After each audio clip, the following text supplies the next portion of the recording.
Her behavior, her curse words, her demeanor, and all of that, I just got so turned off watching her. I was like, you know what? Go ahead then.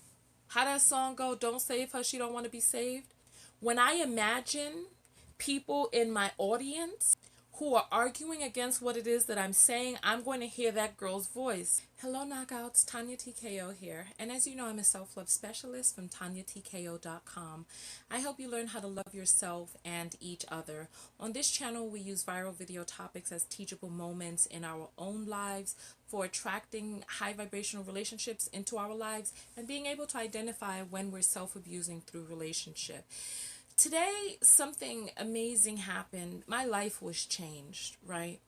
I saw a video by Paris Milan. If you're not familiar with her work, go and check out her work. She talks about black topics as well as topics relating to black women. So go check her out. I learned about her during the whole B. Smith situation, and I've been watching ever since. And I saw a video of hers today that just shifted something inside of me. It's about a woman who was on a bus who was putting her life on the line to protect a woman who was battered, or a young lady who was being battered on the bus.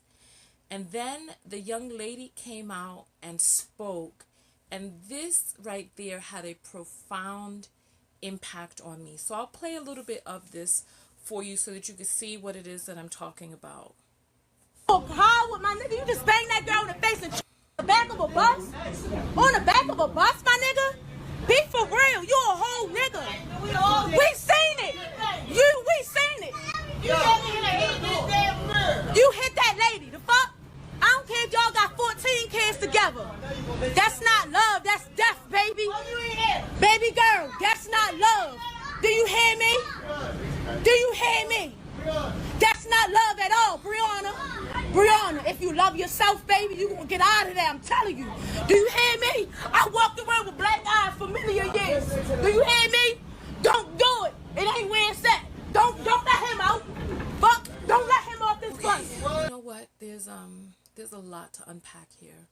So the video is really long, so you can go over to Paris's channel. I'll link it down below in the description and see the whole entire video. So basically, and some of you may have seen it last year, it went viral last year, and the girl came out and made, the young lady who was being pummeled on the bus, she came out and made a retort to people this year. And you can watch the full parts of both of those on Paris's channel. But I just wanted to play a little bit for you of it so that you can see what was so profound for me that I had to make this now. So here we go. Y'all keep bringing up shit that happened in the past. Something that happened like a whole year ago. Y'all not gonna keep coming on my page and my baby father page, fucking bullying this man, harassing him, all of that shit. Y'all not ready to keep doing that. Keep calm. Mind your fucking business. None of y'all relationships is perfect. Not with negativity. Worry about your own fucking self. I put my hands on that nigga first. Y'all don't even fucking know the hands, man. I used to fuck him up all the time, yo. And one day he just got tired. I threw a fuck this man when he was walking down the steps. I'm not saying it was right for him to fucking hit me back. None of that. But I'm saying I started the shit first. Since y'all know so motherfucking much, I'm telling you what's going on. This man knows he's muffing and all of that. I hit him with place all types of shit. I can't. This young lady goes on a tirade for a long time. I'll give you the gist of it because there's just so much, so profanity riddled. And so the gist of it is this. There was a young woman on the bus who she herself had been a battered woman. And she saw this girl in the back of the bus getting battered. She screamed out to stop the man. She called the police, and then she began to film him, right? According to what it is that she says, the man was beating the girl's head on the side of the bus, choking her up on the bus. And there was another man who stepped in and said, look, you want to do that to me. And the coward of the boyfriend didn't have nothing to say. So this woman who was on the bus with her children, she stuck her neck out on the line for this woman who was in the back of the bus getting beat, right? Then the girl comes forward talking about we need to mind our effing business. We don't know what it's really like. She was the one who used to put her hands on him so much, and then he finally got tired of it and lashed out. How that's still her baby father. There's many women out there who's also getting beat up, and they go back and don't call her stupid, and she's saying this of her own volition. And it's just, when I went to school to become a certified clinical hypnotherapist, we learned about Stockholm Syndrome. I'm just going to explain a little bit of it to you right here. So basically, it's a survival technique, right? And so ultimately, the human being ultimately is driven to survive. I want to live. And what are the ways that the person is able to continue to live? And in a situation where a person is held hostage, where you're a battered woman and all of this other stuff, right? So there also is a battered woman syndrome, but we're going to talk about Stockholm Syndrome, right?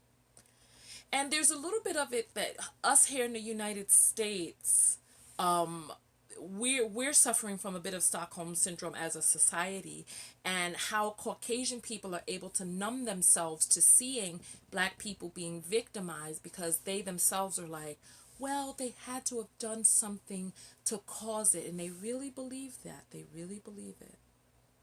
They really truly believe it.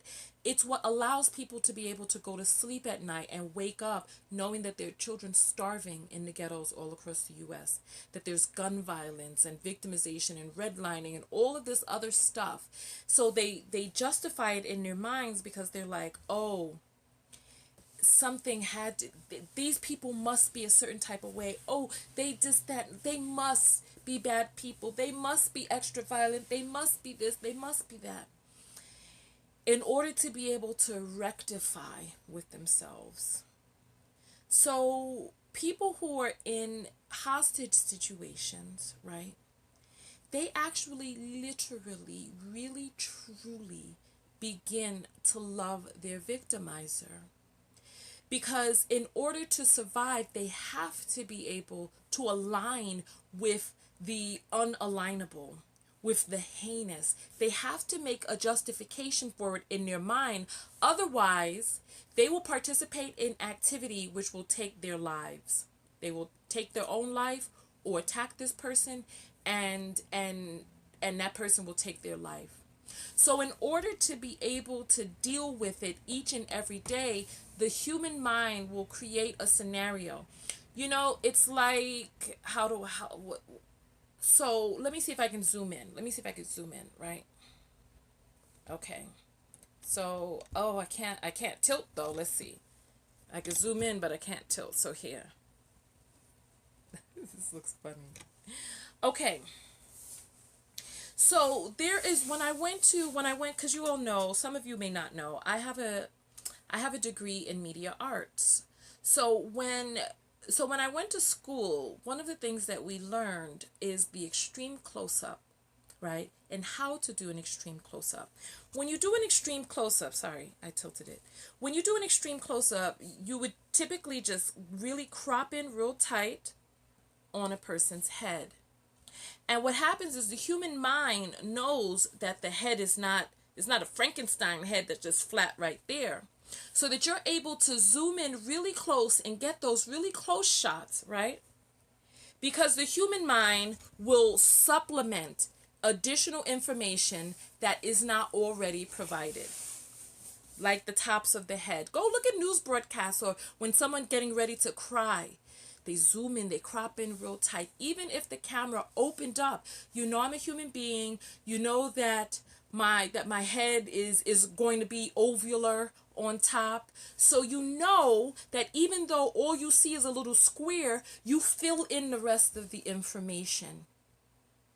And it goes like that in many different aspects of our lives. So if you watch some of these things on Netflix, like the mind benders and how the human mind works, etc., the human mind will fill in all different types of information. This is why you can see the same color on a square block that's different when it's striped and all of this other stuff. It looks like a different color because the human mind will alter and shift things in order for you to be able to see and understand what it is that you're seeing. You know what I mean? So when you are out, let's imagine that you're out in a plain, in a field, right? And you turn away from the background and your face is pointing towards another direction. The human mind has created that all of that scenery still exists behind us. Quantum metaphysicists say that the scenery is not there. that we live in a world where the scenery behind us is gone once we turn away from it, and that it only once we turn around, it in a split second begins to build back up. You'll go crazy if you start listening to quantum metaphysicists when they start going down to the quantum level of physics. It starts to get really bizarre, like atoms start behaving in bizarre ways. Atoms are aware of being watched, and they act differently when they're watched versus when a watchful eye is on them versus when there's not. A lot of this world that we live in is a lot different, and the human mind is an amazing place. The reason why I say that, and let's get back to the point, right? My life changed when I watched that, because I said, you know what?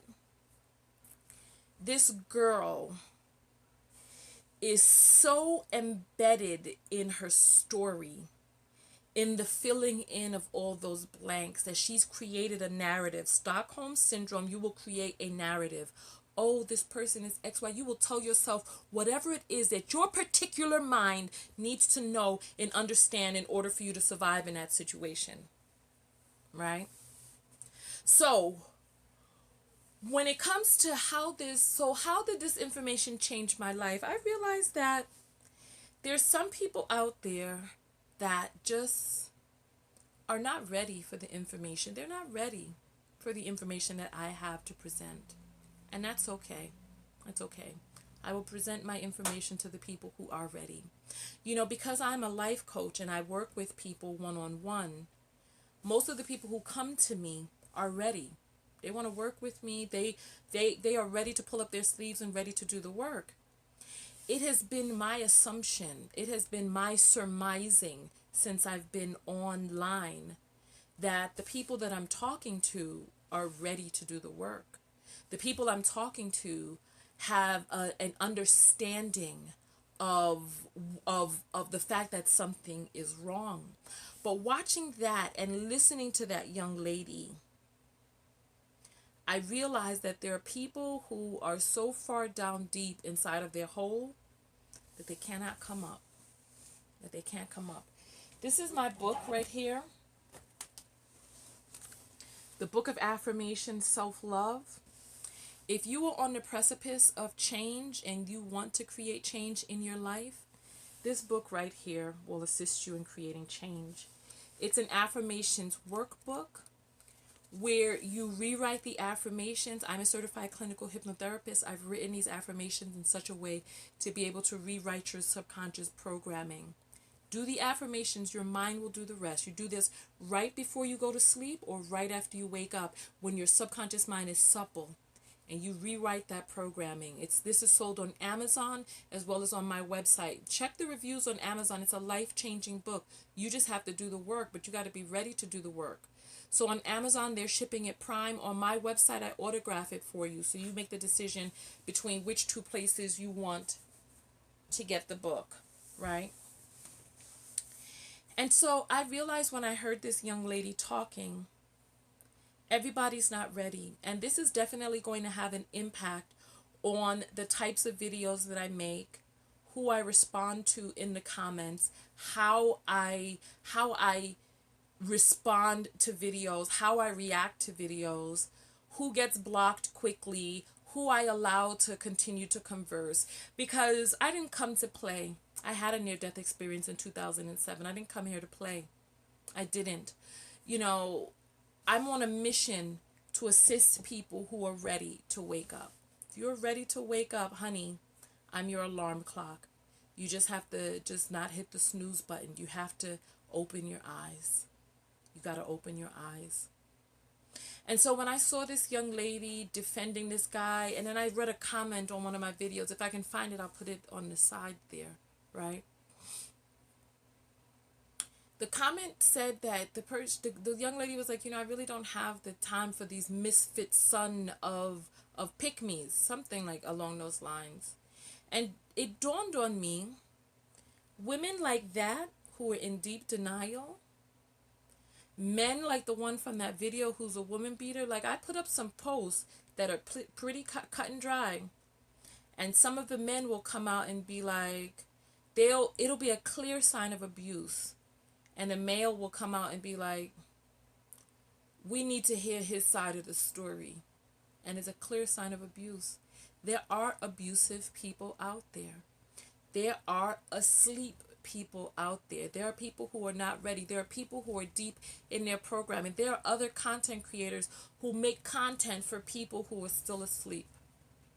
And we are all in a different space. I'm going to focus in on my particular targeted audience, and I'm going to create videos for you. Because that young lady is not my target audience. She is all the way in slumber because she says that she's the one who put her hands on him so much that he finally lashed out and hit her back, right? When eyewitness account says that they saw him choking her in front of the children, slamming her head on the bus, they were not engaged in a fist fight. They weren't rumbling and tumbling on the bus. She was sitting there passively and was being struck and battered by this man. And you know what? It's like her children are watching that. She's experiencing that and perpetuating that. She may have sons or daughters who are born into that situation. And not everybody who comes out of that situation is going to think that something is wrong. Some people are going to come out of it and continue to perpetuate it. You know, it's not like she said, oh, we were both, and even that's bad. You're in a toxic relationship where you both are striking one another.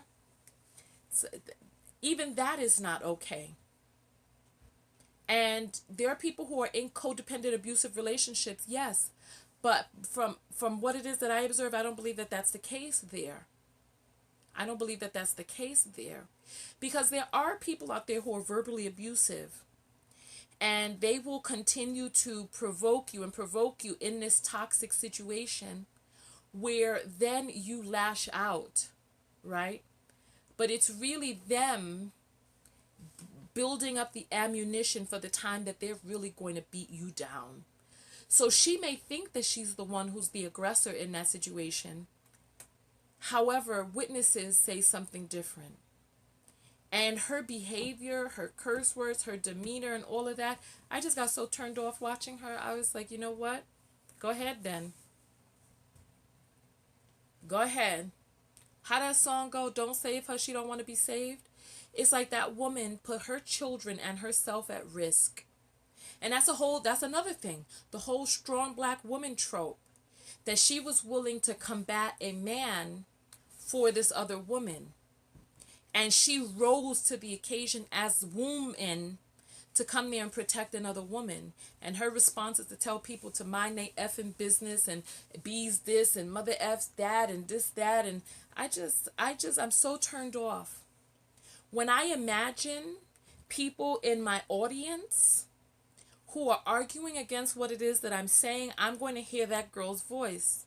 When I imagine people who just can't see and they ain't ready for the lesson, I'm going to imagine that wife who is 9 months pregnant, sitting up there in all her masculine glory with twins inside her belly, while her effeminate man is up there like, period.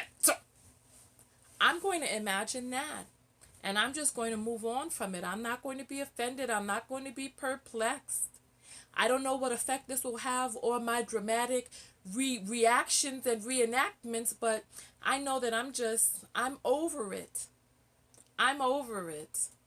And I'm going to go forward specifically speaking to the people who are ready for my message. My knockouts are ready. My lovebirds are ready. Everybody is not going to be ready, and they can just shimmy on to the content creators who are making content for the level of vibration where they resonate at. And that's that. That's that. And on that note, listen, I'm going to get out of here. Go out there and love one another. But most importantly, what? Love yourself. Love yourself. And part of loving yourself is really realizing that there are constraints that we have as humans having a spiritual experience. When you're inside a human body, you will be governed by the laws and the chemicals of that human body. And the human body, the mind, the subconscious mind, will create illusions for you. It will create illusions for your survival. However, is the way that you're doing things working for you? If it's not working and there's something, because something will always remain inside that'll be like, you know what? Nah, something just ain't right. Something just ain't, I'm not, I know that there's a higher calling. I know I have a higher calling. There'll be like, like the princess and the pea, that little pea that she continued to feel it as she rolled and rolled at night. You will continue to feel that little thing nagging inside. I'm meant for more. I'm meant for more. And you may not know how to get there. And that's why books like mine were written. The Book of Affirmation Self-Love, TonyaTKO.com/books, Amazon.com. Just search for Tonya TKO. It's on the American website. You search for that. You put in my name. You find the book. You get the book. You do the work. You do the work. It's not just going through the motions. You have to really write out those affirmations. Feel those affirmations. Look at each page and the meditation on each page. Each page is a meditation in and of itself. This book still changes my life to this day. Get the book. Get the book and change your life. So on that note, Tonya TKO, and I'm out. Peace.